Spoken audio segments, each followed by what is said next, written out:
கவிஞர் வாலி இருக்கிறார்ல, அவர் நினைவு நாடாக்கள் அப்படின்னு ஒரு புத்தகம் எழுதியிருக்கிறார். அது வாய்ப்பு இருந்தால் வாங்கி படிங்க. சினிமா உலகத்தில் ரொம்ப இன்ட்ரெஸ்ட் உள்ளவங்களுக்கு அது ரொம்ப நல்லா இருக்கும். சினிமா சார்ந்த அவ்வளவு விஷயங்களை கவித்துவமாக வாலி பதிவு செய்திருப்பார். அதில் ஒரு விஷயத்தை அவர் சொல்கிறார். கவிஞர் வாலி கவிஞர் தானே, பாடல் எழுதுறவர். அவர் கூட இசை அமைக்கிற, கீபோர்டு வாசிக்கிற ஒரு இளைஞர் சேகர் அப்படின்னு பேர். அவர் வாலிக்கிட்ட ரொம்ப நல்லா வந்து பேசிட்டு இருப்பார். அண்ணே எப்படின்னு இருக்கீங்க, அப்படி அடிக்கடி அவரோட நல்லா பேசிகிட்டே இருப்பார். ஒரு நாள் சேகர் வாலிக்கிட்ட சொல்கிறாரு, அண்ணே ரொம்ப தூரத்துலேருந்து ட்ரெயினில் வர்றேண்ணே, சரியான நேரத்துக்கு வர முடியல, யார்கிட்டையாவது சொல்லி ஒரு செகண்ட் ஹேண்டில் ஒரு ஸ்கூட்டர் இருந்தால் எனக்கு வாங்கி கொடுங்கண்ணே. ஏன்டா புது ஸ்கூட்டரே வாங்க வேண்டியதானே, அவ்வளோலாம் வருமானம் இல்லைண்ணே, நம்ம ரொம்ப கஷ்டப்படுற குடும்பம், ஒரு செகண்ட் ஹேண்டில் ஒரு ஸ்கூட்டர் வாங்கி கொடுங்கண்ணே, போதுண்ணே எப்படியாச்சும் யார்ட்டையா சொல்லி வாங்கி கொடுங்க. இவர் அங்கிட்டு இங்கிட்ட விசாரிக்கிறாரு. ஒரு தயாரிப்பாளர் செகண்ட் ஹேண்டில் ஆஸ்டின் கார்னு ஒரு காரை விற்கிறதா சொல்லியிருக்கிறார். தன்னுடைய பயன்படுத்தப்பட்ட ஆஸ்டின் காரை விற்க போகிறேன் அப்படின்னு. இப்போ வாலி சொல்கிறாரே, எதுக்குடா இனிமேல் பைக்கு, வாழ்க்கையில் நாமளும் முன்னேறணுண்டாவா, உனக்கு காரே வாங்கி தரேன், குறைஞ்ச விலையில வாங்கி தரேன், கார்லாம் வேண்டாம், நீ வாடா அப்படின்னு அந்த தயாரிப்பாளர் வீட்டுக்கே கூட்டு போயிட்டார். அந்த ஆஸ்டின் காரை காமிக்கிறாரு. எவ்வளவு விலைன்னு கேட்டு இவர்கிட்ட சொல்கிறார். இவ்வளோ விலையில நம்மளுக்கு முடியாதுண்ணே, வாய்ப்பே இல்லை, தயவு செஞ்சு எனக்கு 2வது விலைக்கு ஸ்கூட்டரே வாங்கி கொடுங்கண்ணே அப்படின்னு சொல்கிறான். சரி போ வா கிளம்புவோன்னு கிளம்பும்போது அந்த ஆஸ்டின் காரை சுற்றி சுற்றி பார்த்துட்டு அப்படின்னு சொல்லிட்டு வந்துடுறார். காலங்கள் ஓடுகிறது. சேகர் உயிரோடு இல்லை.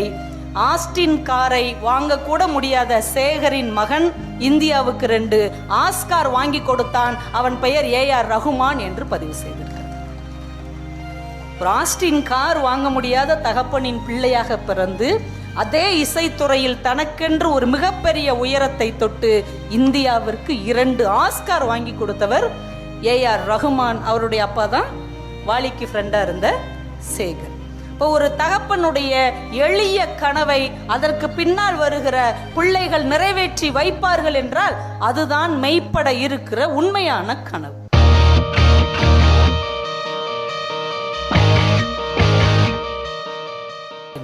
கனவு மெய்ப்படும் அப்படின்னு இன்னைக்கு எனக்கு தலைப்பு கொடுத்துருக்குறாங்க. கனவு மெய்ப்படும் அப்படின்னா என்ன? நான் ஒரு வீடு வாங்கன்னு ரொம்ப நாளாக நினச்சேங்க, அது நிறைவேறிச்சுன்னா என் கனவு மெய்ப்படும். இளைஞர்கள் என்ன சொல்லுவாங்க, என் தலை படம், என் தலைவன் படம் வந்துச்சுன்னா ஃபஸ்ட்டு டே ஃபஸ்ட்டு ஷோ போகணுங்க, அதாங்க என்னோட கனவு.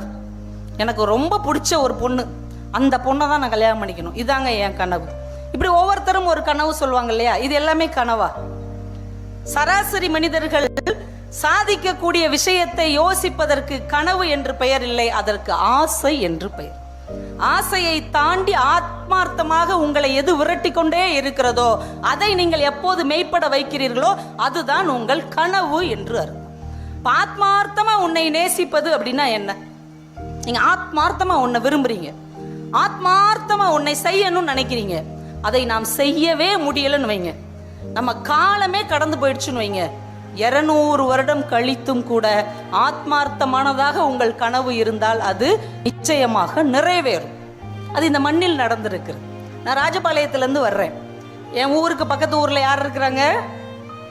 ஸ்ரீவில்லிபுத்தூர் ஆண்டாள் பிறந்த ஊர் ராஜபாளையத்துக்கு அடுத்த ஊர். இந்த ஸ்ரீவில்லிபுத்தூரில் பிறந்த ஆண்டாள் ஒரு படைப்பாளிக்கு என்ன சிறப்பு தெரியுமா? உவமை கவிஞர் சுரதா அவர்கள் பகுத்தறிவு சிந்தனை கொண்டவர். அவருக்கு கடவுள் நம்பிக்கையெல்லாம் கிடையாது. அவர் ஒரு நாள் ஸ்ரீவில்லிபுத்தூருக்கு வர்றார். அந்த மண்ணில் இறங்கி நடக்கும் போதே கொஞ்சம் மண் அள்ளி ஒரு பேப்பரில் மடித்து பாக்கெட்டில் வச்சுக்கிட்டார். பக்கத்தில் உள்ளவங்களுக்கு ரொம்ப ஆச்சரியம், என்னங்க உங்களுக்கு இந்த மாதிரி நம்பிக்கை கிடையாதுல்ல, நீங்கள் இந்த மண்ணை எடுத்து பேப்பரில் மடித்து வச்சுக்கிறீங்கன்னு கேட்ட உடனே ஓமை கவிஞர் சுரதா சொல்லி இருக்கிறார், கோலம் போடுகிற கரங்களால் காலம் தாண்டும் கவிதைகள் தந்த ஆண்டாள் குழந்தையாக தவழ்ந்த மண் இந்த மண் என்னுடைய வணக்கத்திற்கு உரியது, அதனால எடுத்து வச்சுக்கிட்டேன். அப்போ ஒரு படைப்பாளியின் சிறப்பு என்ன தெரியுமா? நீங்க ஒரு கொள்கை வச்சிருந்தீங்கன்னா அதை உடைச்சிட்டு உங்களை இறக்கி விடணும், அதுதான் ஒரு படைப்பாளியின் சாதனை. அந்த ஆண்டாள் ஒரு கனவு கண்டாங்க. அழகர் மலை பெருமாள் தெரியுமா? மதுரையில் கள்ளழகர். அழகர் மலை பெருமாளுக்கு பேரு திருமாலிருஞ்சோலை நம்பி. அவருக்கு இவ பெருமாளுக்காகவே தன் வாழ்க்கையவே அர்ப்பணிச்சா இல்லையா? அங்க உள்ள அரங்கனுக்கு சூடி கொடுத்த மாலையை கொடுத்துட்டே இருந்தா. அந்த திருமாலிருஞ்சோலை நம்பிக்கு 100 அண்டா நிறைய வெண்ணெய் கொடுக்கணும், 100 அண்டா நிறைய அக்கார அடிசல் கொடுக்கணும்னு ஆசைப்பட்டா ஆண்டாள். இது நடக்குமா? சாதாரண ஒரு பட்டருடைய மகள், ஸ்ரீவில்லிபுத்தூர்ல அந்த கோவிலில் வேலை பார்த்துக்கிட்டு இருக்கிற பட்டருடைய ஒரு எளிய குடும்பத்தின் மகள் ஆண்டாள். 100 அண்டா, ஒரு அண்டாவே விலைக்கு வாங்க முடியாது, அப்படி ஒரு ஏழ்மை குடும்பம் தான் அவங்க. 100 அண்டா நிறைய வெண்ணெய், 100 அண்டா நிறைய அக்கார அடிசல். அக்கார அடிசல்லாம் சாப்பிட்ருக்கீங்களா? அக்கரகாரத்தில் செய்கிற ஒரு வகையான பாயாசம், அப்படி நெய் வழிய இருக்கும். இன்னைக்கு ஆண்டாள் கோயிலில் அது பிரசாதமாக கொடுக்குறாங்க.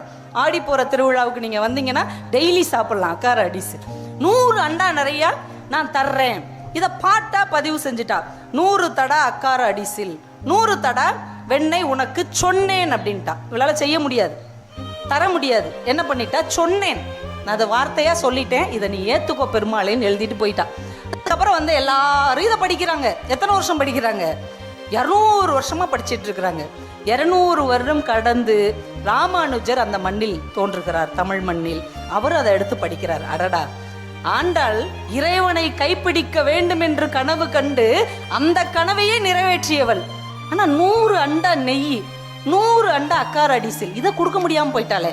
அவளுடைய ஒரு சின்ன கனவு இந்த மண்ணில் தோற்றுவிடக் கூடாது என்பதற்காக ராமானுஜர் அழகர் மலையில் இருக்கக்கூடிய திருமாலிருஞ்சோலை நம்பிக்கு 100 அண்டா வெண்ணையும் 100 அண்டா அக்கார அடிசிலும் கொண்டு போய் படையலாக சமர்ப்பித்தார். எத்தனை வருஷம் கழிச்சு? 200 வருஷம் கழிச்சு. இப்ப வைணவ சித்தாந்தத்தில் ராமானுஜருக்கு என்ன பெயர் தெரியுமா? ஆண்டாளுடைய அண்ணன் ராமானுஜர். எப்படிங்க 200 வருஷம் பின்னாடி பிறந்தவன் அண்ணனாக முடியும்? முடியும். என் தங்கையின் கனவை நான் நிறைவேற்றுவேன் என்று யார் நினைக்கிறானோ அவன் எப்ப பிறந்தாலும் அண்ணன் தாங்க. ஒரு மதம், ஒரு சமயம் எவ்வளவு அழகா கற்றுக் கொடுக்குது பாருங்களேன். 200 வருடம் கழித்து பிறந்த ராமானுஜர் அவருக்கு முன்னால் பிறந்த ஆண்டாளுக்கு அண்ணனாக மாறினார். அவள் கனவை நிறைவேற்றியதார். எப்படி எத்தனை அண்ணன்கள் தன் தங்கைகளின் கனவை, ஆசையை போன போக்கில் நிறைவேற்றிட்டு இருக்கிறாங்க இல்லையா? விஜய் சார் இப்போ ஆடியோ லான்ச்சில் ஒரு கதை சொன்னார், ஒரு அண்ணன் தங்கச்சி கதை. எத்தனை பேர் கேட்டீங்கன்னு தெரியல. சின்ன கதை தான், ரொம்ப அழகான கதை. அண்ணன் தங்கை உறவு எவ்வளோ அழகானது, எவ்வளோ மகத்தானது அப்படிங்கிறதுக்கு. ஒரு அழகான குடும்பம், அம்மா அப்பா அண்ணன் தங்கச்சி அப்படின்னு ஒரு சின்ன குடும்பம். இந்த அப்பா என்ன பண்ணுவார், டெய்லி வீட்டுக்கு வரும்போது 2 சாக்லேட் வாங்கிட்டு வருவார், 2 பிள்ளைங்களுக்கும் கொடுத்துருவார். இந்த அண்ணங்காரன் என்ன பண்ணுவான், இந்த சாக்லேட்டை மறுநாள் ஸ்கூலுக்கு கொண்டு போய் சாப்பிடுவோன்னு ஒரு இடத்துல ஒழிச்சு வச்சுருவான். இந்த பாப்பா, சின்ன பாப்பால தங்கச்சி, அது உடனே அந்த சாக்லேட்டை உரிச்சு சாப்பிட்ரும். சாப்பிட்டுட்டு என்ன பண்ணோம், அவங்க அண்ணன் தூங்கின உடனே அவன் வச்சிருப்பான் பார்த்தீங்களா, ஒழிச்சு வச்சிருப்பான்ல, அந்த சாக்லேட்டை எடுத்து சாப்பிட்ரும். இது டெய்லி நடக்குது. ஒரு நாள் அவங்க அண்ணங்கிட்ட போய் இது கேட்குது, அண்ணே அன்பு அன்புன்னு சொல்கிறாங்களேண்ணே, அன்புனா என்ன? ரொம்ப அப்பாவியாக கேட்குது. அவங்க அண்ணன் சிரிச்சுட்டே சொல்கிறான், அன்புனா என்னன்னு கேட்குறியாடா? நம்ம அப்பா டெய்லி 2 சாக்லேட் வாங்கிட்டு வருவார், உனக்கு ஒன்று கொடுப்பார், எனக்கு ஒன்று கொடுப்பார். உன் பங்கை நீ சாப்பிட்ருவ, நான் என் பங்கை ஒழிச்சு வச்சிருப்பேன், அதையும் நீ எடுத்து சாப்பிட்ருவ. நீ எடுத்து சாப்பிட்ருவேன்னு தெரிஞ்சும் அதே இடத்துல ஒழிச்சு வைக்கிறேன் பார்த்தியா, அதுக்கு பேர் தாண்டா அன்பு. எத்தனை வருடம் கழித்து பிறந்திருக்கிறோம் என்பதல்ல, ஒருவருடைய கனவை நாம் எப்படி நிறைவேற்றுகிறோம் என்பதில் தான் நம்முடைய உறவு முறை இருக்கிறது என்பதை ரொம்ப அற்புதமாக ஆண்டாளுக்கு ராமானுஜர் செய்ததை வைத்து இன்றைக்கும் வைணவம் சொல்லுகிறது, ஆண்டாள் பாரித்து வைத்ததை எம்பெருமானார் பூரித்து வைத்தார் என்று எழுதினார்கள். அவ அன்னைக்கு கனவு கண்டதை இன்னைக்கு இவர் நிறைவேற்றி இருக்கிறார் என்று. ஆத்மார்த்தமாக நீங்கள் என்ன கனவு காண்கிறீர்களோ அது 200 வருடம் கழித்தும் பழிக்கும் என்பதுதான் இந்த மண் நமக்கு கற்றுக் கொடுக்கிற ஒரு மாபெரும் உண்மை. 200 வருஷம் கழிச்சு மட்டும்தான் பழிக்குமா? 26 வருஷம் கழிச்சு கூட பழிக்கும். மகாகவி பாரதி அடிமை இந்தியாவில் பிறந்து அடிமை இந்தியாவில் இறந்து போனவன் இல்லையா? அவன் சுதந்திரத்தை பார்த்தானா? விடுதலை கொண்டாடுறதை கொண்டாடினானா? அவன் விடுதலையை பற்றி விடுதலைக்கு பிறகு கவிதை எழுதினானா? இல்லை. அவன் 26 வருஷத்துக்கு முன்னாடியே இறந்துட்டான். ஆனால் பாரதி ஒரு கவிதையில் எழுதினான், ஆடுவோமே பள்ளு பாடுவோமே ஆனந்த சுதந்திரம் அடைந்து விட்டோம் என்று. இந்த வரியை கவனிச்சிருக்கிறீங்களா? ஆடுவோமே பள்ளு பாடுவோமே ஆனந்த சுதந்திரம் அடைவோம் என்று. அப்படி பண்ணாதான் நியாயம். ஆனா அவன் என்ன எழுதுனா, அடைந்து விட்டோம் என்று ஆடுவோமேன்னு எழுதிட்டு 1921 இறந்து போயிட்டான். சுதந்திரம் எப்போ வருது? 1947 தான் சுதந்திரம் வருகிறது, ஆனந்த சுதந்திரம். ஆனால் பாரதி என்ன எழுதுனா, அடைந்து விட்டோம் என்று எழுதிவிட்டு 1921 மரணம் அடைந்தான். அவன் இறந்து 26 ஆண்டுகளுக்கு பின்னால் அவனுடைய கனவு இந்த மண்ணில் சுதந்திரமாக மலர்ந்தது என்றால் ஒரு கவிஞனுடைய உன்னதமான கனவு உண்மையான வார்த்தைகளாக இருந்தால் அவன் மண்ணுக்கு கீழே மறைந்து போனாலும் அது ஜெயிக்கும் என்று பாரதியின் வரிகள் நமக்கு நிரூபித்துக் கொண்டே இருக்கு. இப்ப கனவு எப்படிப்பட்டதாக இருக்க வேண்டும்? நான் நல்லா இருக்கணும், நான் ஜெயிக்கணும், நான் வீடு வாங்கணும், அப்படி இருக்கக்கூடாது. அது பொதுமையான கனவாக இருக்க வேண்டும், இன்னொருவருக்கான கனவாக இருக்க வேண்டும், இந்த சமூகம் நலம் பெற வேண்டும் என்பதற்கான கனவாக இருந்தால் அந்த கனவு நாம் இல்லாவிட்டாலும் ஒரு நாள் நிறைவேறும் என்பதுதான் நிஜம். ஒரு உண்மையான தகப்பன் காணுகிற கனவு அவன் இல்லாவிட்டாலும் அவன் பிள்ளையால் நிறைவேற்றப்படும். கவிஞர் வாலி இருக்கிறார்ல, அவர் நினைவு நாடாக்கள் அப்படின்னு ஒரு புத்தகம் எழுதியிருக்கிறார். அது வாய்ப்பு இருந்தால் வாங்கி படிங்க. சினிமா உலகத்தில் ரொம்ப இன்ட்ரெஸ்ட் உள்ளவங்களுக்கு அது ரொம்ப நல்லா இருக்கும். சினிமா சார்ந்த அவ்வளவு விஷயங்களை கவித்துவமாக வாலி பதிவு செய்திருப்பார். அதில் ஒரு விஷயத்தை அவர் சொல்கிறார். கவிஞர் வாலி கவிஞர் தானே, பாடல் எழுதுறவர். அவர் கூட இசை அமைக்கிற கீபோர்டு வாசிக்கிற ஒரு இளைஞர் சேகர் அப்படின்னு பேர். அவர் வாலிக்கிட்ட ரொம்ப நல்லா வந்து பேசிட்டு இருப்பார். அண்ணே எப்படின்னு இருக்கீங்க, அப்படியே அடிக்கடி அவரோட நல்லா பேசிகிட்டே இருப்பார். ஒரு நாள் சேகர் வாலிக்கிட்ட சொல்கிறாரு, அண்ணே ரொம்ப தூரத்துலேருந்து ட்ரெயினில் வர்றேன்னு சரியான நேரத்துக்கு வர முடியல, யார்கிட்டையாவது சொல்லி ஒரு செகண்ட் ஹேண்டில் ஒரு ஸ்கூட்டர் இருந்தால் எனக்கு வாங்கி கொடுங்கண்ணே. ஏன்டா புது ஸ்கூட்டரே வாங்க வேண்டியதானே, அவ்வளோலாம் வருமானம் இல்லைண்ணே, நம்ம ரொம்ப கஷ்டப்படுற குடும்பம், ஒரு செகண்ட் ஹேண்டில் ஒரு ஸ்கூட்டர் வாங்கி கொடுங்கண்ணே, போதுண்ணே, எப்படியாச்சும் யார்ட்டையா சொல்லி வாங்கி கொடுங்க. இவர் அங்கிட்டு இங்கிட்ட விசாரிக்கிறாரு. ஒரு தயாரிப்பாளர் செகண்ட் ஹேண்டில் ஆஸ்டின் கார்னு ஒரு காரை விற்கிறதா சொல்லியிருக்கிறார். தன்னுடைய பயன்படுத்தப்பட்ட ஆஸ்டின் காரை விற்க போகிறேன் அப்படின்னு. இப்போ வாலி சொல்கிறாரே, எதுக்குடா இனிமே பைக்கு, வாழ்க்கையில் நாமளும் முன்னேறணுண்டாவா, உனக்கு காரே வாங்கி தரேன், குறைஞ்ச விலையில வாங்கி தரேன், கார்லாம் வேண்டாம், நீ வாடா அப்படின்னு அந்த தயாரிப்பாளர் வீட்டுக்கே கூட்டு போயிட்டார். அந்த ஆஸ்டின் காரை காமிக்கிறாரு. எவ்வளவு விலைன்னு கேட்டு இவர்கிட்ட சொல்கிறார். இவ்வளோ விலையில நம்மளுக்கு முடியாதுண்ணே, வாய்ப்பே இல்லை, தயவு செஞ்சு எனக்கு 2வது விலைக்கு ஸ்கூட்டரே வாங்கி கொடுங்கண்ணே அப்படின்னு சொல்கிறான். சரி போ வா கிளம்புவோன்னு கிளம்பும்போது அந்த ஆஸ்டின் காரை சுற்றி சுற்றி பார்த்துட்டு அப்படின்னு சொல்லிட்டு வந்துடுறார். காலங்கள் ஓடுகிறது. சேகர் உயிரோடு இல்லை. ஆஸ்டின் காரை வாங்க கூட முடியாத சேகரின் மகன் இந்தியாவுக்கு 2 ஆஸ்கார் வாங்கி கொடுத்தான். அவன் பெயர் AR ரகுமான் என்று பதிவு செய்திருக்கிறார். ஒரு ஆஸ்டின் கார் வாங்க முடியாத தகப்பனின் பிள்ளையாக பிறந்து அதே இசைத்துறையில் தனக்கென்று ஒரு மிகப்பெரிய உயரத்தை தொட்டு இந்தியாவிற்கு 2 ஆஸ்கார் வாங்கி கொடுத்தவர் AR ரகுமான். அவருடைய அப்பா தான் வாலிக்கு ஃப்ரெண்டாக இருந்த சேகர். இப்போ ஒரு தகப்பனுடைய எளிய கனவை அதற்கு பின்னால் வருகிற பிள்ளைகள் நிறைவேற்றி வைப்பார்கள் என்றால் அதுதான் மெய்ப்பட இருக்கிற உண்மையான கனவு. ஏன் இதே மண்ணில் ஒரு தாய் கனவு கண்டாள், அந்த கனவுக்காக தன்னையே உருக்குலைத்து கொண்டாள், அந்த கனவுக்காக தானே உயிர் விட்டால், அவளுக்கு பிள்ளையா பிறந்தவன் அந்த கனவை நிறைவேற்றி வைத்தான். இதே மண்ணில், இதே சோழ மண்ணில். அந்த கதை உங்களுக்கு ஞாபகம் இருக்கிறதா? ஒரு புராண கதை. கமலவதின்னு ஒரு சோழ நாட்டு அரசி. ரொம்ப வருஷமா அவங்களுக்கு குழந்தைகள் இல்லை. அவ கருவுற்று இருக்கிறாள். ஜோதிடம் பார்ப்பாங்க இல்லையா, அந்த ஜோதிடர் சொல்லுகிறார், அரசிக்கு பிறக்க போற குழந்தை ஒரு நாளிகை தள்ளி பிறந்தால் மிகச்சிறந்த சிவபக்தனாக இருக்கும். ஆனா சரியான நேரத்தில் பிறந்து விட்டது என்றால் அது மோசமான தருதலையாக போய்விடும். ஆனா ஒரு நாளிகை தள்ளி வைப்பது என்பது நடக்கவே நடக்காது. இப்ப எல்லாம் பிரசவத்தை முன்கூட்டி பண்ணிடுறாங்க. வர்றதுக்கு முன்னாடி ஆபரேஷன் பண்ணி குழந்தைய எடுத்து கையில கொடுத்து எல்லாம் வீட்டுக்கு போங்க அப்படின்னு அனுப்பி விட்டுறாங்க. ஆனால் பிரசவத்தை முன்கூட்டி செய்ய முடியுமே தவிர தள்ளி வைக்க முடியுமா? இங்க உள்ள பெண்கள் சொல்லுங்க, நான் 1 மணி நேரம் கழிச்சுதான் பிள்ளை பெறுவேன் அப்படின்னு வழி வந்தோடனே சொல்ல முடியுமா? ஆனால் அந்த அரசி சொல்லுகிறாள், எப்படியாவது ஒரு நாளிகை இந்த பிரசவத்தை நான் தள்ளி போடத்தான் செய்வேன். அம்மா முடியாதுமா, இயற்கையோடு உன்னால் போராட முடியாது, இதுதான் உன் பிள்ளையின் விதி. அந்த தாய் சொன்னால், என் பிள்ளையின் விதியை இயற்கை தீர்மானிக்க விடமாட்டேன், நான் தீர்மானிப்பேன். ஒரு நாளிகை தள்ளி பிறந்து என் பிள்ளை ஒரு சிவபக்தனாக வர வேண்டும் என்று தன்னுடைய 2 கால்களையும் தூக்கி கட்டி வைக்க சொல்லி 1 மணி நேரம் அந்த துயரத்தை தாங்கி அந்த ஒரு நாளிகை கழித்து அந்த குழந்தை பிறக்கிறது. அந்த குழந்தையின் கண்கள் அப்படியே செவந்து இருக்குது, வயிற்றுக்குள்ளே அதிக நேரம் இருந்ததால். அரசிக்கு பக்கத்தில் கொண்டு வந்து காட்டுகிறார்கள். என் செங்கண்ணா என்று சொல்லி அந்த தாய் உயிரை விட்டு விடுகிறார். இன்றைக்கு திருச்சி ஜம்புகேஸ்வரர் கோவில் உள்ளிட்ட எத்தனையோ கோவில்களை, 70க்கு மேற்பட்ட கோவில்களை இந்த சோழ மண்ணில் கட்டியவன் செங்கண்ணன் என்று புராணம் பதிவு செய்திருக்கு. ஒரு தாய் உள்ளபூர்வமாக கண்ட கனவுக்கு அவள் உயிர் கொடுத்ததற்கு ஒரு அர்த்தத்தை இந்த பிள்ளை பூமியில் கொடுக்கிறது என்றால் அப்படிப்பட்ட கனவுதானே உன்னதமான கனவாக இருக்க முடியும். அப்படிப்பட்ட கனவு உங்கள் கைகளில் இருக்கிறதா? நீங்கள் கொஞ்சம் யோசித்து பாருங்கள். உங்கள் கனவை எடுத்து பாருங்கள். ஒரு கனவுனா என்ன தெரியுமா? எந்த இடத்துல அவமானப்பட்டு கண்ணீர் சிந்தி நொந்து போய் நின்னோமோ அந்த இடத்துல நிமிர்ந்து தலை நிமிர்ந்து நான் ஜெயிச்சிட்டேன்னு சொன்னீங்க வைங்க, அப்போதான் உங்க கனவு ஜெயிச்சிருச்சுன்னு அர்த்தம். எந்த இடத்துல அழுதிங்களோ அந்த இடத்துல சிரிக்கணும், எந்த இடத்துல விழுந்தீங்களோ அந்த இடத்துல எழுந்துச்சு நிக்கணும். அதுதான் மெய்ப்படுகிற கனவு. செட்டிநாட்டை சேர்ந்த கண்ணதாசன் 14 வயசு, சினிமாவில் எதையாவது சாதிக்கணும்னு ஒரு பெட்டியில துணியோட ஊரை விட்டு ஓடி போயிட்டார். சென்னைக்கு போயிட்டார். சென்னை போற வரைக்கும் தான் காசு இருக்குது. மெரினா பீச்சில் போய் நைட்டு 12 மணிக்கிட்ட ஆக போகுது, காசே இல்லை. மெரினா பீச்சில் பெட்டியை தலைக்கு வச்சு படுத்துட்டார். 14 வயது கண்ணதாசன். காலையில் யாராவது நம்ம நகரத்தார் மக்கள் இந்த பக்கம் வந்தாங்கன்னா அவங்கள்ட்ட பணம் வாங்கி மண்ணடியில் இருக்கிற நகரத்தார் விடுதிக்கு போயிடலாம், யாரையாவது பிடிச்சி அப்படியே உள்ளே போயிடலாம் அப்படின்ட்டு பெட்டியோட படுத்துருக்கிறார். நைட்டு ஒரு 1 மணி 2 மணிக்கு ஒரு போலீஸ்கார் வந்து அவரை தட்டி எழுப்புறாரு. என்ன இங்கே பண்ணிட்டு இருக்க?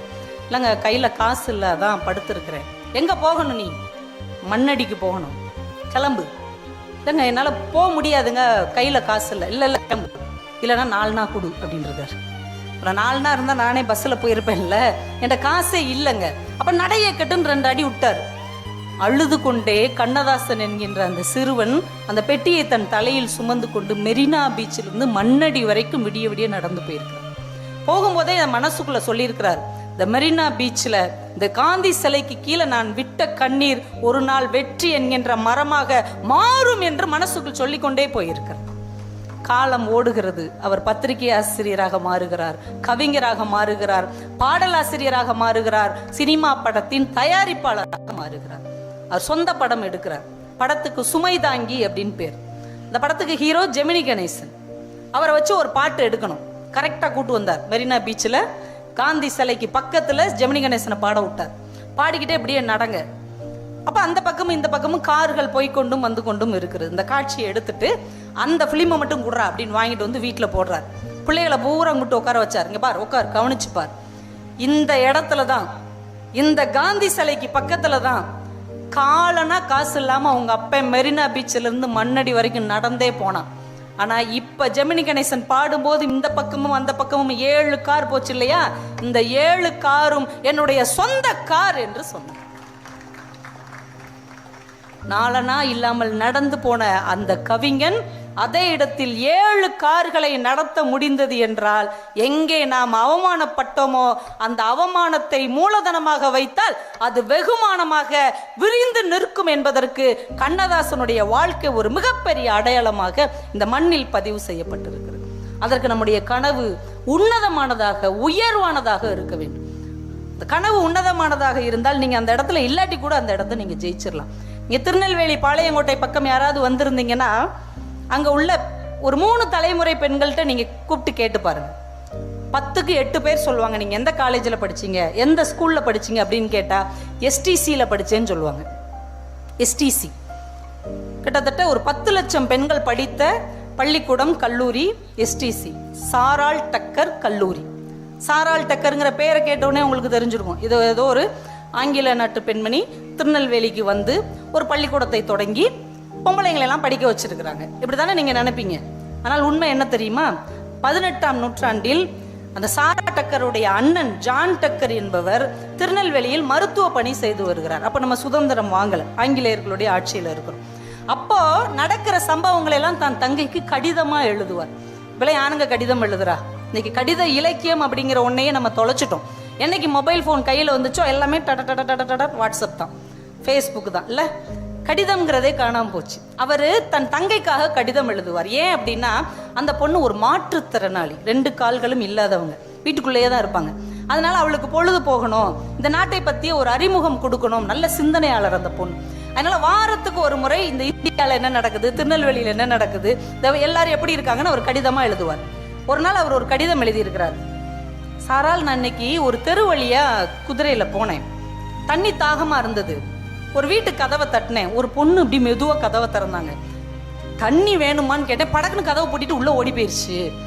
என்னங்க இந்த பொண்ணு இப்படி பண்ணுது அப்படின்னா, அந்நிய ஆண்களை பார்த்தால் எங்கள் பெண்கள் பேசவே மாட்டார்கள்னு சொல்லிட்டாங்க. இந்த உலகம் எவ்வளவு வேகமாக ஓடிக்கொண்டு இருக்கிறது, ஆனால் இந்த பிள்ளைகள், இந்த பெண்கள் கல்வி அறிவு இல்லாமல் இப்படி பயந்தாங்கொல்லிகளாக வீட்டுக்குள்ளே ஒளிந்து கிடக்கிறார்கள். அதை நினச்சா எனக்கு ரொம்ப வருத்தம் இருந்ததுமா அப்படின்னு எழுதி அனுப்பிட்டார். இதை படிச்ச உடனே சாராள் டக்கருக்கு ரொம்ப அதிர்ச்சி ஆயிடுச்சு. என்னடா, நம்ம ஒரு மாற்றுத்திறனாளி, நாமளே எவ்வளோ படிச்சிருக்கிறோம், எவ்வளவு சிந்தனையாளராக இருக்கிறோம், ஆனால் அந்த ஊரில் உள்ள பெண்கள் படிக்கவே இல்லை அப்படின்னா அவங்களும் ஒரு மாற்றுத்திறனாளி தானே.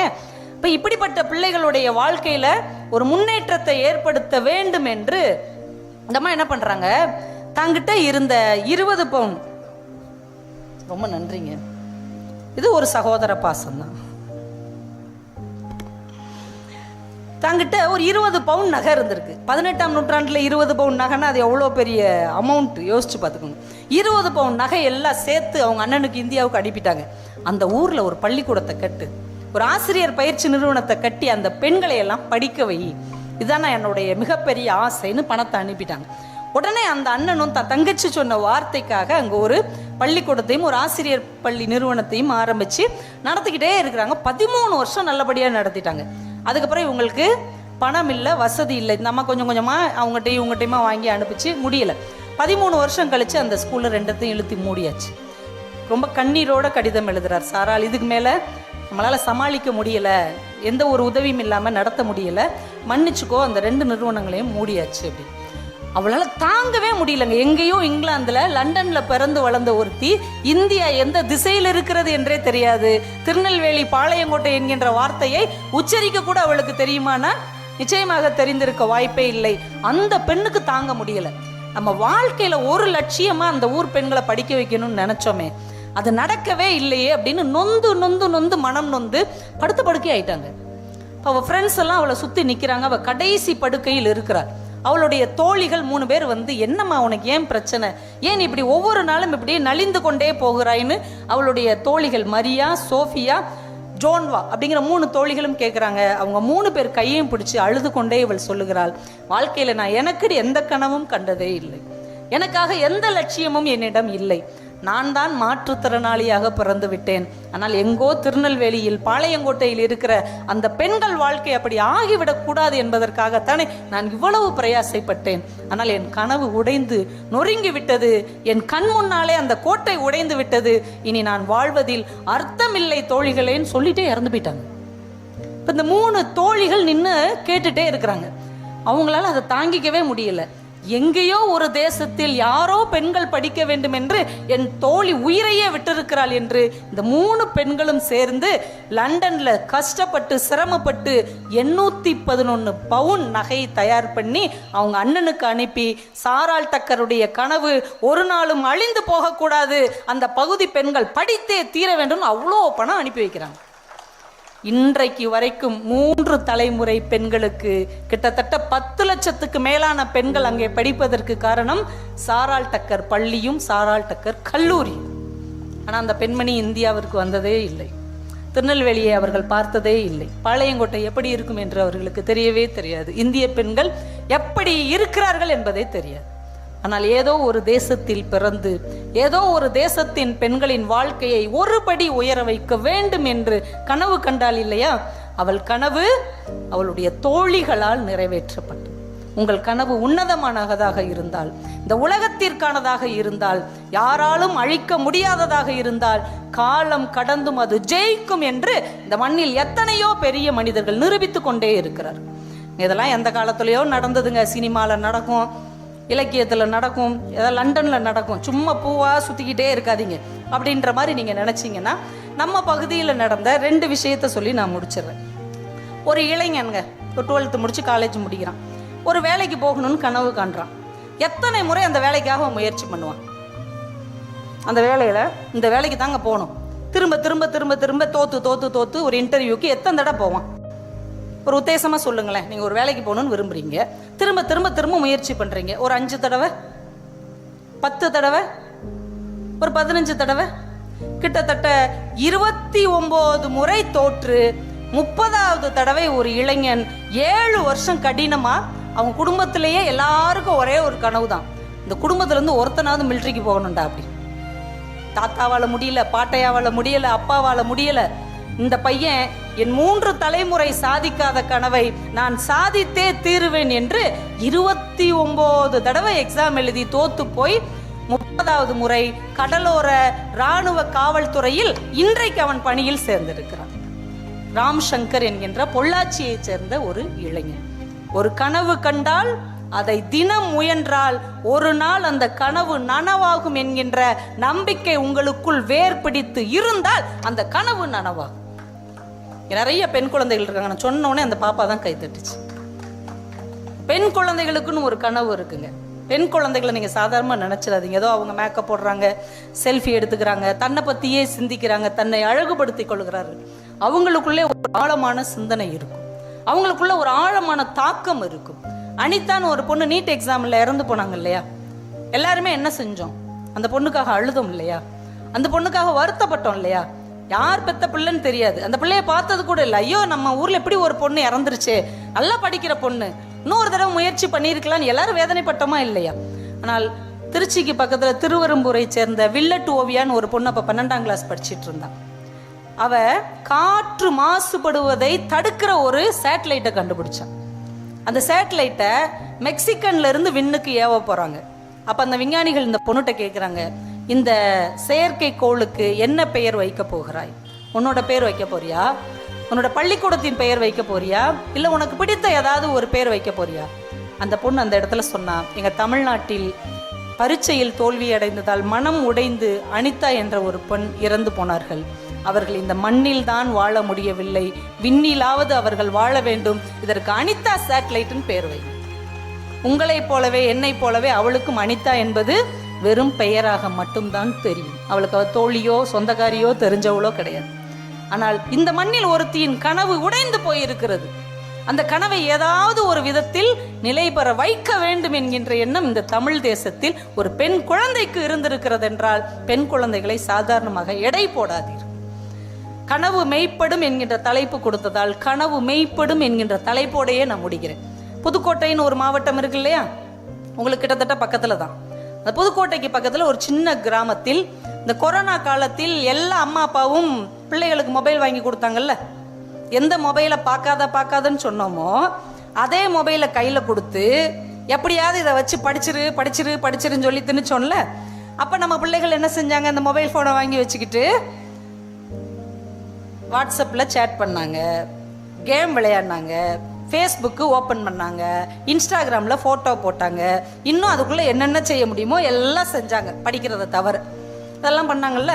அதே நேரத்தில் தான் 11ஆம் வகுப்பு படித்து கொண்டிருந்த அந்த கிராமத்து பெண்ணான ஜெயலட்சுமிக்கு அவங்க அம்மா அப்பா கஷ்டப்பட்டு மொபைல் வாங்கி கொடுத்துட்டாங்க. கூலி வேலை செய்கிற எளிய அம்மா அப்பா. ஆனால் அந்த பொண்ணு என்ன பண்ணா, நம்ம வீட்டு பிள்ளைங்க மாதிரி இன்ஸ்டாகிராமுக்குள்ளே போல, ஃபேஸ்புக்கு பார்க்கல, வாட்ஸ்அப்பில் சேட் பண்ணலை, விளையாடலை. அதை வச்சுக்கிட்டு இந்த மொபைல் மூலமாக நம்மளால் என்ன சாதிக்க முடியும் என்று தேடினார். என்ன போட்டி வச்சாலும் ஆன்லைனில் அதில் எல்லாத்துலேயும் சேர்ந்தான். நாசா நிறுவனம் ஒரு குயிஸ் காம்படிஷன் வச்சாங்க. 3 ரவுண்ட்லேயும் அந்த பொண்ணு ஆன்லைனில் ஜெயிச்சிட்டான். 3 ரவுண்ட்லேயும் ஜெயிச்சு அவளுக்கு சான்றிதழ் வந்துருச்சு. ஆனால் ஒரு சின்ன கண்டிஷன், நாசாவுக்கு நீங்கள் வர்றீங்க, உங்களை கௌரவப்படுத்துகிறோம், பரிசு தருகிறோம். அங்கே வந்ததுக்கப்புறம் எல்லா செலவும் எங்களோடது, ஆனால் வந்துட்டு போகிற செலவு உங்களோடது. அமெரிக்காவுக்கு போயிட்டு வர செலவு என்ன 50 ரூபாய் ஆகும்? அவள் ஏற்கனவே ஏழை குடும்பத்தை சேர்ந்தவள், என்ன செய்யறதுன்னு தெரியாமல் இந்த விஷயத்த வலைத்தளத்தில் பதிவு செய்கிறா. போயிட்டு வர்றதுக்கு எங்கிட்ட பணம் இல்லை. உடனே நம்ம தமிழர்கள், நம்ம ஆளுக சினிமாவுக்கு தான் ஓடுவாங்கன்னு அர்த்தம் இல்லை, அரசியலுக்கு தான் கூடுவாங்கன்னு அர்த்தம் இல்லை. ஒரு தமிழன் ஒருத்தி, ஒரு தமிழன் ஒரு தமிழச்சி சாதித்தா அதற்கு பின்னால் பக்கம் பலமாக நிற்போம் என்று நிரூபிப்பது நம்மளுடைய தமிழர்களுடைய முதல் குணம். அதனாலதான் அங்க கஜா புயல்ல நம்மளுடைய தஞ்சை விவசாயிகள் பாதிக்கப்பட்டிருந்த போது ஒரு வேன் நிறைய ஒரு கல்லூரி மாணவர்கள் போர்வையும் அவங்களுக்கு தேவையான பொருட்களும் கொண்டு வந்து இறக்கி விட்டு போனாங்க. இந்த கருணையை பார்த்து விவசாயிகள் என்ன செஞ்சாங்க தெரியுமா? ஏற்கனவே வீழ்ந்து கிடந்த தென்னை மரத்திலிருந்து இளநீர்களை எல்லாம் எடுத்து அந்த பிள்ளைகளுக்கு வெறுங்கையோடு போகாதீர்கள் என்று திருப்பி கொடுத்து அனுப்பினார். இது இந்த மண்ணுடைய பண்பாடு. இந்த பொண்ணு இப்படி ஒரு வரி போட்ட உடனே உலகத்துல எங்கெங்கேயோ இருக்கிற தமிழர்கள் எல்லாம் அவன் 1000 ரூபாய் 2000 ரூபாய் 100 50 கிடைச்ச காசெல்லாம் அவங்களுக்கு அனுப்பி விட்டாங்க. ஒரு கட்டத்துல தேவையான பணம் முழுசா சேர்ந்துருச்சு, இனிமே அனுப்ப வேண்டாம் அப்படின்ட்டான். இந்த விஷயத்த ரொம்ப தாமதமா கேள்விப்பட்டு கிராமலயான்னு ஒரு தொண்டு நிறுவனம் அவ வீட்டை தேடி வர்றாங்க. உனக்கு அமெரிக்கா போய் வருவதற்கான எல்லா செலவையும் நாங்கள் மொத்தமாக தருகிறோம். இப்ப நம்ம என்ன செய்வோம்? நல்லதா போச்சு, நான் இதுக்காகத்தாங்க உட்காந்துட்டு இருந்தோம், தயவு செஞ்சு கொடுங்க அப்படின்னு வாங்கி வச்சிருவோம்ல, நமக்கு தானே கொடுக்க வர்றாங்க. அந்த பொண்ணு சொன்னா, எனக்கு பணம் கிடைச்சிருச்சு, எங்க மக்கள் எல்லாம் கொடுத்துட்டாங்க, இது வேண்டாம். அவங்க அப்படியே அதிர்ச்சி அடைஞ்சிட்டாங்க. வீடு பார்த்தா பரிதாபமான ஒரு சாதாரண வீடு, ஒரு கழிப்பறை வசதி கூட இல்லாத வீடு. பரவாயில்லம்மா, இந்த பணத்தை வச்சு உன் வீட்டை நீ ஏதாவது நல்லபடியாக கட்டிக்கோ, இல்லை கழிப்பறை கட்டிக்கோ, இல்லை அடுத்து மேல் படிப்புக்கு உனக்கு பணம் தேவைப்படும்ல, அதுக்கு கூட வச்சுக்கோ. இந்த பணத்தை நான் வாங்கி கொண்டால், நான் பயன்படுத்தி கொண்டால், எனக்காக உதவி செய்தார்கள் இல்லையா அந்த 1000 பேர், அவர்களுக்கு நான் நன்றி இல்லாதவளாக மாறி விடுவேன். இந்த பணம் தயவு செஞ்சு எனக்கு தேவையில்லை. அவங்க அப்படியே கண்ணு கலங்கிட்டாங்க. சரிம்மா, உனக்குன்னு ஏதாவது ஒரு கனவு இருக்கும்ல, உனக்குன்னு ஏதாவது ஒரு லட்சியம் இருக்கும்ல, நாம படிச்சு சம்பாதிச்சு இதை செய்யணும் அப்படின்னு நினைச்சிருப்பேல, அப்படி ஏதாவது இருந்தா எங்க கிட்ட சொல்லு, அதை நாங்கள் நிறைவேற்றுகிறோம். உடனே ஒரு செகண்ட் யோசிச்சுட்டு சொன்னான், நீங்க என்கிட்ட கேட்டீங்கல்ல உன் வீட்டுல கழிப்பறை கூட இல்லை கட்டித்தரவான்னு, நீங்க இந்த கிராமத்தை பாருங்க, 126 வீட்டுல கழிப்பறை இல்லை. என்னை போலவே ஒவ்வொரு வீட்டிலும் ஒரு பெண் இருக்கிறாள், எங்க அம்மாவை போலவே ஒரு அம்மா இருக்கிறாங்க. ஒவ்வொரு நாளும் அவர்கள் ரொம்ப சிரமப்படுகிறார்கள். உங்களால் முடிந்தால் என் கனவை நீங்கள் நிறைவேற்றி வைப்பதாக இருந்தால் 126 வீடுகளுக்கும் கழிப்பறை கட்டித்தாருங்கள் என்று கேட்டார். அப்படியே அசந்து போயிட்டாங்க. என்னடா கனவு, ஒரு 11ஆம் வகுப்பு படிக்கிற பொண்ணுக்கு ஒரு கனவா இது? 126 வீடுகளுக்கும் அவர்கள் கழிப்பறை கட்டி கொடுத்து அவளுடைய கனவை நிஜப்படுத்தினார்கள். இதோட முடிந்து விடவில்லை நண்பர்களே அவளுடைய வாழ்க்கை. இன்னைக்கு மகாராஷ்டிரால 7ஆம் வகுப்பு தமிழ் படிக்கிற பிள்ளைகளுக்கு பாடமாக கனவு மெய்ப்படும் என்று ஒரு பாடம் இருக்கிறது. அதில் நம்ம புதுக்கோட்டை ஜெயலட்சுமியின் வாழ்க்கை பாடமாக வைக்கப்பட்டிருக்கிறது. அந்த பாடத்துக்கு பேரே கனவு மெய்ப்படும். ரே சிவா என்கின்ற ஒரு ஆசிரியர் அவர் வாழ்க்கை வரலாற்றை பாடமா எழுதி கொடுத்துட்டார். அந்த மகாராஷ்டிரா கவர்மெண்ட்டும் அதை அப்படியே எடுத்துக்கொண்டது. இப்போது அவ கல்லூரி படித்து கொண்டு இருக்கிறார். ஒரு கல்லூரி படிக்கிற பிள்ளையின் பாடம் இன்னொரு மாநிலத்தில் பள்ளிக்கூட பிள்ளைகளுக்கு வாழ்க்கை பாடமாக மாறுகிறது என்றால், உங்களுடைய ஒவ்வொரு நல்ல கனவும் இந்த மண்ணில் புதைக்கப்படவில்லை, அது விதைக்கப்படுகிறது. ஒரு நாள் விருட்சமாக விண்ணை முட்டும் அளவுக்கு வளர்ந்து நிற்கும் என்று உங்கள் பிள்ளைகளுக்கு நீங்கள் கற்றுத்தாருங்கள். அதைத்தான் அப்துல் கலாம் சொன்னார், கனவு என்பது தூங்கும் போது காண்பதல்ல, உங்களை தூங்க விடாமல் எது செய்கிறதோ அதுதான் கனவு என்று. அப்படிப்பட்ட ஒரு கனவு நம் பிள்ளைகள் காணுவதற்கு நாம் வழிகாட்ட வேண்டும். இந்த புத்தக திருவிழா நடத்தப்படுவதின் நோக்கம் என்ன தெரியுமா நண்பர்களே? அங்கே கிடப்பது எல்லாம் வெறும் புத்தகங்கள் இல்லை, ஒரு படைப்பாளியின் கனவுகள். ஒரு புத்தகத்தை போடுவது அவன் எவ்வளவு பெரிய கனவாக இருந்திருக்கும், எவ்வளவு பெரிய ஏக்கமாக இருந்திருக்க வேண்டும். ஒவ்வொரு புத்தகத்துக்குள்ளேயும் ஒரு படைப்பாளியின் கனவு இருக்கிறது. அந்த புத்தகத்தை விலை கொடுத்து வாங்குங்கள், அந்த புத்தகத்தை வாசியுங்கள், அந்த படைப்பாளன் கண்ட கனவை நீங்கள் நிஜமாக்குங்கள். இந்த தமிழ் மண் இன்று திருவாரூரில் முதல் முறையாக புத்தக திருவிழாவை தொடங்கி இருக்கிறது. இந்த மண்ணிலிருந்து ஒவ்வொரு குழந்தையும் ஒவ்வொரு இளைஞனும் இன்னொரு படைப்பாளியாக மாறி திருவாரூருக்கு ஏற்கனவே பெருமை சேர்த்தவர்கள் என்று ஒரு பழைய லிஸ்ட்டை வாசித்து கொண்டிருக்கிறோம். ஆனால் அடுத்த வருடம் புத்தக திருவிழாவிற்கு இந்த மண்ணிலிருந்து பல இளைஞர்களுடைய வாழ்க்கை வரலாறு இந்த மேடையில் பேசப்பட வேண்டும். அவர்கள் ஒவ்வொருவருடைய கனவும் மெய்ப்பிக்கப்பட வேண்டும் என்று உங்கள் ஒவ்வொருவரையும் பணிவாக வேண்டி கேட்டிக்கொண்டு, இப்படி ஒரு அருமையான வாய்ப்பை தந்த அத்துணை நல்ல உள்ளங்களுக்கும் நன்றி கூறி வணக்கம் கூறி விடைபெறுகிறேன். நன்றி, வணக்கம்.